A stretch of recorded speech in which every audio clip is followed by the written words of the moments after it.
भावनात्मक रिश्ते का निर्माण एक गहन प्रक्रिया है जो प्यार और समझ के आधार पर आधारित होती है। यह एक स्वस्थ और खुशहाल बंधन के लिए महत्वपूर्ण है। पहले कदम के रूप में ईमानदार संचार को स्थापित करना आवश्यक है। यह सुनिश्चित करता है कि दोनों व्यक्तियों की भावनाएं और विचार बिना किसी डर या संकोच के साझा किए जा सकें। खुला और पारदर्शी संवाद संबंध को मजबूत बनाता है। दूसरा कदम है एक दूसरे के प्रति सहानुभूति विकसित करना। एक साथी की भावनाओं को समझने और उनका समर्थन करने से न केवल रिश्ते में विश्वास बढ़ता है, बल्कि यह भी सुनिश्चित होता है कि दोनों एक दूसरे की आवश्यकताओं का सम्मान करते हैं। जब एक व्यक्ति अपने साथी की भावनाओं को गहराई से समझता है, तो वह उनके साथ और भी अधिक घनिष्ठता महसूस करता है। तीसरा महत्वपूर्ण पहलू है समय बिताना। संबंध में स्थायित्व लाने के लिए इसे नियमित रूप से पोषित करने की आवश्यकता होती है। एक साथ समय बिताने से आपके बीच की निकटता बढ़ती है।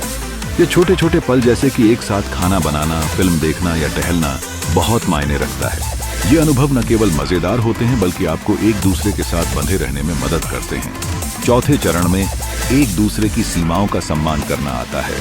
यह महत्वपूर्ण है कि दोनों पार्टनर अपने व्यक्तिगत स्थान और सीमाओं को समझें। जब व्यक्ति अपनी स्वतंत्रता का अनुभव करता है, तो वह अपने रिश्ते को बेहतर ढंग से समझ सकता है। सीमा के इस सम्मान से रिश्ते में स्थिरता और संतुलन पैदा होता है। अंत में अच्छे और बुरे समय में एक दूसरे का समर्थन करना बहुत महत्वपूर्ण है।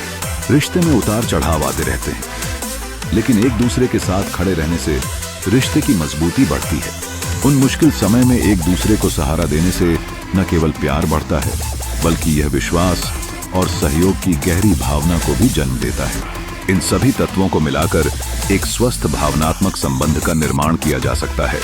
यह एक प्रक्रिया है जो समय और प्रयास मांगती है, लेकिन इसके परिणाम निश्चित रूप से इसके लायक हैं। एक समर्पित रिश्ता न केवल व्यक्तिगत संतोष लाता है, बल्कि यह आपके जीवन में खुशी और संपूर्णता का बढ़ावा भी देता है।